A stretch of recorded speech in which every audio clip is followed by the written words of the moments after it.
پیچھے کر آج جائیں کی نیاز سماج جی۔ سے تو مجھے یہ سمجھ آ رہی تھی کہ ہماری جو سائفر ٹرائل ہے وہ تو روک دینی چاہیے، کیونکہ اس وقت تو جو جج صاحب بھی تھے وہ بڑے فنڈامنٹل سوالات کر رہے تھے کانسٹیٹیوشنلی.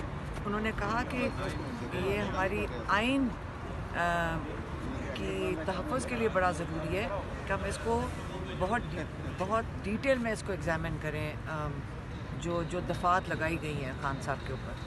اور یہ کیونکہ آپ نے ٹریزن کی دفعات ہیں، اس کو احتیاط کرنی چاہیے. لیکن جب ہم جیل میں جاتے ہیں تو آپ کو پتہ ہے کہ ان کیمرہ ہے. انہوں نے تو یہ بھی کہا تھا اگر فیملی بھی بات کرے گی سائفر کے اوپر تو ان کو بھی ہم جیل میں ڈال دیں گے، میرے خیال میں FIR کاٹ دیں گے.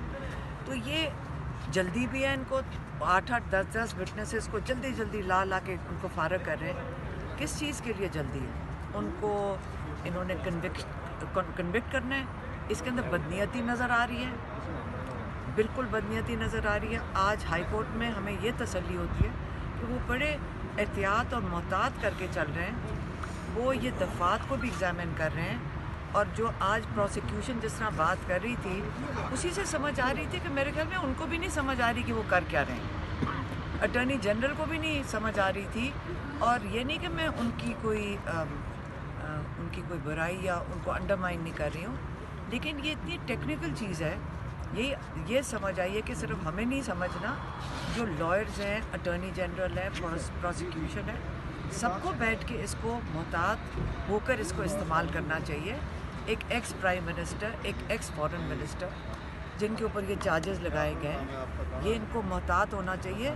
یہ اس میں بدنیتی نہیں نظر آنی چاہیے کہ جلدی 4 دن میں 10 وٹنسز دن کے لگا کر اور ان کو جلدی سے کنوکٹ کر دیں. کیا سزائے موت دینی ہے انہوں نے؟ کیا ان کو لائف امپریزنمنٹ کرنی ہے؟ جلدی کس چیز کی ہے؟ اگر نیت بدنیتی نظر آئے گی تو یہ جیسے میں نے آپ کو پہلے کہا، ہم پہلے ہی اس پہ پروسیڈ کر رہے ہیں ملک کے باہر، اسی لیے کیونکہ یہاں پہ بدنیتی نظر آ رہی ہے ہمیں لوور کورٹس میں. لیکن پھر جب ہم ہائی کورٹ آتے ہیں تو ہمیں تھوڑا سا حوصلہ ہوتا ہے کہ یہاں ججز بیٹھے ہیں کہ جو اس کے اوپر نظر ثانی کریں گے، اس کو دیکھیں گے. اس کے اندر اس قسم کی اندھیر نگری نہیں ہے جو ہمیں جیل میں اور ٹرائل کورٹ میں نظر آتی ہے. اچھا، جیسے آپ نے بات کی کہ ہائی کورٹ میں ججز بیٹھے ہوئے ہیں، آپ کو لوور کورٹ کا پیش کرتے ہیں، ہائی کورٹ میں آتے ہیں. کل جس طرح دیکھا کہ سپریم کورٹ کے احکامات کے باوجود شاہ محمود قریشی صاحب کو جس طریقے سے اریسٹ کیا گیا، آپ کو لگتا ہے کہ اس طرح کی کوئی ریلیف آپ کو ملے گی تو اس سانحے کے بعد؟ مجھے پتہ ہے افسوس کیا ہو رہا ہے. افسوس یہ ہو رہا ہے کہ کل میں اور آپ جب جائیں گے کورٹس میں، ہمیں کون انصاف دے گا جب یہ تو ججز کی بات نہیں سن رہے ہیں؟ یہ تو لگتا ہے کہ غڈہ گردی ہو رہی ہے. ہمیں تو اپنے لیے فکر کرنی